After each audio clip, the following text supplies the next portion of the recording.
Partia Demokratike ka hedhur akuzat të reja ndaj kryeministrit Edi Rama dhe vëllait të tij Olsi Rama, duke i lidhur ata me procedurën e dhënies së licencës për kazino në kullën e Air Albania. Në një konferencë për mediat, kryetari i Partisë Demokratike Sali Berisha deklaroi se godina, të cilën ai e quajti kulla e Kristajsh Ramës, është ndërtuar në mënyrë të palishme dhe se sipas tij edhe licenca për ushtrimin e aktivitetit të kazinos është dhënë në kundërshtim me ligjin.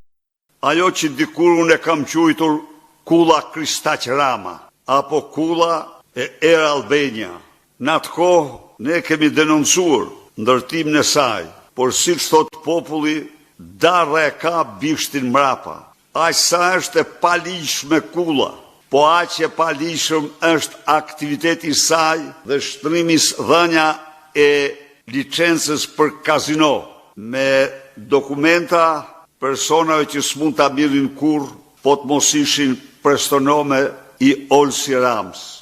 Detajet e saj që opozita e cilëson si një skem të organizuar u paraqiten nga drejtuesi politik i Partisë Demokratike Belind Kılliçi. Duke u referuar dokumenteve, ai pretendoi se ekziston një lidhje mes pronarit përfitues të kazinove dhe vëllait të kryeministrit. Në qendër të akuzave ishte edhe një transaksion për një sipërfaqe toke në kepin e Rodonit, për të cilën Partia Demokratike pretendon se është përdorur për ndryshimin e strukturës së kapitalit të kompanisë që më pas përfitoi licencën e kazinos. Sipas opozitës, prona prej 275.000 metra shkatror e blerë për 320.000 euro është rivlerësuar pas 2 muajsh në 26 milion euro. Berisha deklaroi se pavarësisht kritikave që ka shprehur më herët ndaj punës së prokurorisë së posaçme, kjo çështje do të depozitohet për hetim në SPAK, duke kërkuar verifikimin e pretendimeve të ngritura nga Partia Demokratike.